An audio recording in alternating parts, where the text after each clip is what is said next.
All right, good morning, everybody. It's your boy Akeem, and welcome to today's vlog. You see a huge smile in my face because we are now approaching week 1 of the 2016 college football season.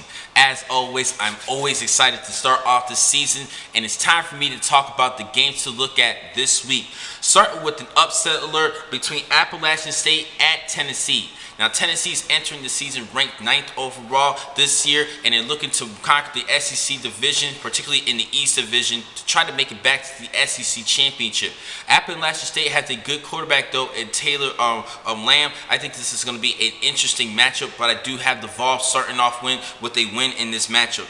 Next up, Toledo at Arkansas State. Now, this is a little bit under the radar. Arkansas State actually had a good season last year in the Sun Belt Conference, but they have to play without their quarterback in Freddie Niking. Because of that fact, as well as Toledo has a good ground attack, I have to go with the Rockets over the Red Wolves. Next up, my upset game of the week as Texas A&M hosts number 16 UCLA. The Aggies are actually entering the season unranked, and I actually had them picked as the SEC division winner. And I think they can pull off a good upset against a great quarterback in Josh Rosen and a good UCLA team. But I believe that their defense is particularly in pass rusher Myles Garrett. They're going to be just great this season. I have to go with the Aggies with an upset. Next up, Wisconsin is going to be playing against number 5 LSU. Wisconsin has a pretty good ground attack, while LSU is the SEC school. They do great in defense, and I'm going to have to go with the Tigers over the Badgers. Next up, UNC, number 22 ranked team in the nation against UGA, Georgia. This game is going to be played at the Georgia Dome, so the Bulldogs do have the home field advantage. This was a toss-up here, but I think that they have a good, pretty much even matchup between the two teams because they actually have a new quarterback for UNC, while Grayson Lambert's going to be back at quarterback for the Georgia Bulldogs. Now, this is a coin toss for me, but I'm going to have to go with the Bulldogs in this one because we saw the weaknesses in UNC and against the run, particularly in their bowl matchup in which they got ran over by Baylor. Next up, number 20 USC is going to be playing against number 1 Alabama. Now, the Trojans have to play without Cody Kessler, but they still have some great talent on both sides of the field with the Dory Jackson and Juju Schuster, but it's not going to be enough against that Crimson Tide team, despite the fact that they did lose a lot of players headed to the NFL draft. But Nick Saban always reloads, and they're still the number 1 team with a new quarterback. I have to go with the Tide over the Trojans. And this game is going to be played at AT&T Stadium.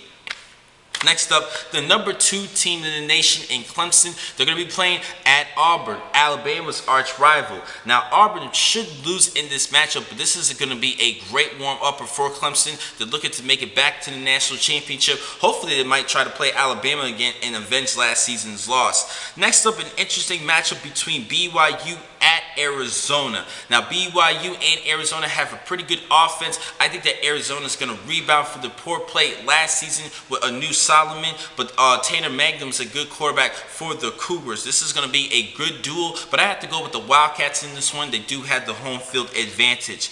Next up, an upset alert as my Texas Longhorns is going to be at home hosting number 10 Notre Dame. Now, we got spanked by the Fighting Irish last season, and they're looking to avenge that loss, but there's still question marks at quarterback. This should be a win for Notre Dame. I have to stick with my analytical work and be truthful and be honest as an analyst. I still think the Fighting Irish will win this matchup, but Texas can still pull off the upset, and I'm praying to God that they do.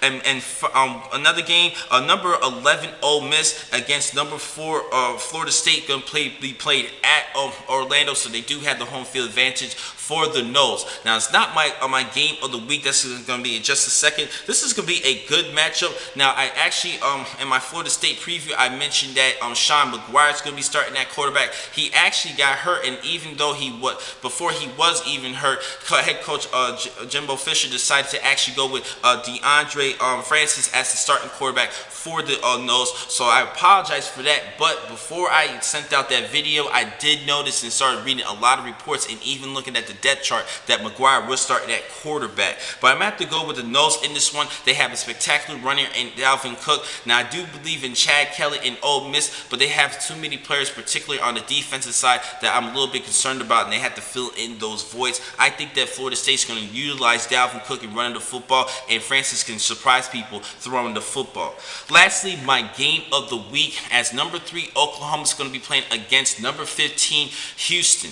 Now, the reason why I call this game out as my game of the week is because it has better significance between that and the Florida State Ole Miss game, because if OU loses this matchup, they will most likely not make it to the playoffs. So this is going to be a very, very, very important indicator of who will make it to the playoffs this upcoming season. While the loser of the Ole Miss FSU game, they will still have a fighting chance to make it to the college football playoff. But the playoff for Oklahoma and Houston starts off this first week, and I'm going to have to go with the Sooners in this one. Baker Mayfield surprised me a little bit this last season with the Big 12 Player of the Year honors, leading the team to a Big 12 championship, and then still making it to the playoffs. They did lose to Clemson. They're looking to make it back, and this is going to be a tough task because Houston did beat the Florida State in this Peach Bowl last season, and they can shock the world again. But I'm going to have to go with OU in this one because of the offense, and that's not forget about Samaj P. Ryan. He's a star running back for the Sooners.